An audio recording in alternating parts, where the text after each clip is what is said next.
how to overcome the rocky periods of dating life. My name is Gus Olson. I've been meeting and flirting with women in real life for 12 years.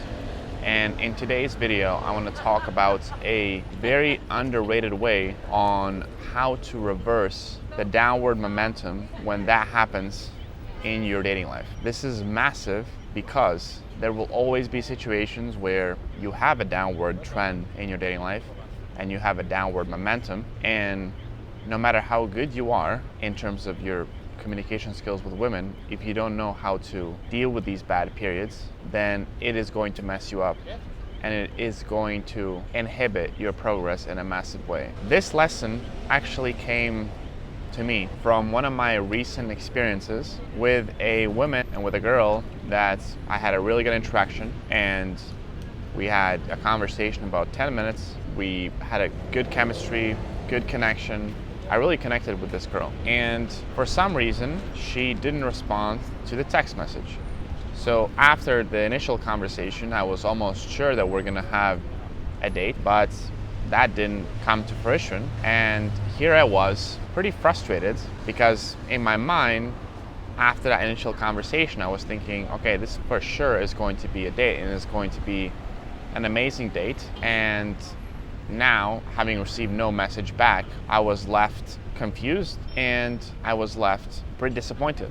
And look, this is not the first woman that flakes, but obviously sometimes it hurts more than others, and this time it hurt quite a little bit. So I took a breather and I took a step back, and after the initial frustration period, I actually realized that this was something great, because if I really like this girl, and yes, she did flake, but if I really like this girl, that means that I had approached a woman that I didn't know and that I connected with on a really great level, and I even got her phone number, and I was in this opportunity where I almost got to date her. So from that perspective, this was actually a massive win, because I had this opportunity, a potential opportunity to date her, which means that it was actually a very positive situation. I connected with a girl that I really liked, and I met her in real life. That in itself is a massive win, because a lot of times you go and you cannot meet a single woman you can connect with. A lot of times you go and you cannot approach a single girl on the streets in general for a lot of guys.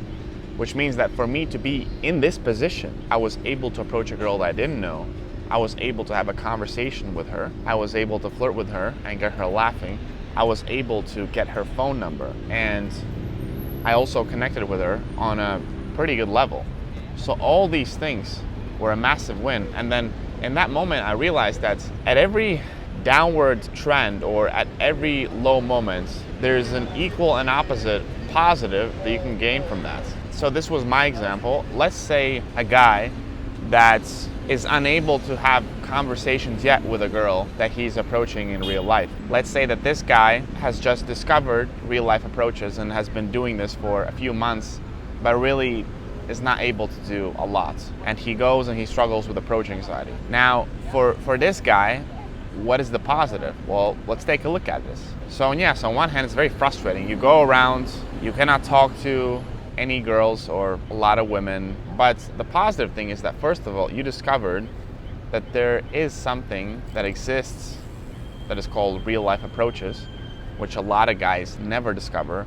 So you're already massively winning in terms of that. Also, just by attempting to do this, you're putting yourself in a position of elite men who are challenging themselves on an unprecedented level, and they're really elite in terms of the challenge they set for themselves. And even if you cannot complete the challenge yet, just by attempting to do that challenge, you're already winning massively. So you can take any low moment about your dating life, not being able to approach, having a conversation that doesn't go anywhere, having a great conversation, the girl flaking, having a great date, but the girl not texting you back, maybe having a few dates or even a relationship, and that relationship ending. There was a good quote that I don't know where I saw, but it essentially said, don't be sad that it ended, be happy that it happened. And this has resonated with me on a very, very deep level, because when you're sad about something going wrong, that means that before that, it must have been pretty good. And we need to celebrate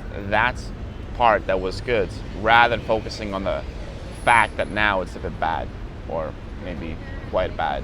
So obviously you can apply this to your life holistically. This is a dating channel, and this specific lesson I really want you to apply in your different stages of you trying to go and improve your dating life by doing real life approaches. And if you can do that, you'll be able to deal with very, very difficult times, very low moments, and times where you seem to just have no momentum at all, which is sometimes going to happen. And if you can see the other side, the positive side of the negative moments, it will give you much more strength and ability to, first of all, go through these times quickly, second of all, to actually take something from them and learn, and number three is to eventually improve that you decrease the amount of times that you experience this so-called negative results. This is Gus Olson, and I'll see you in the next video.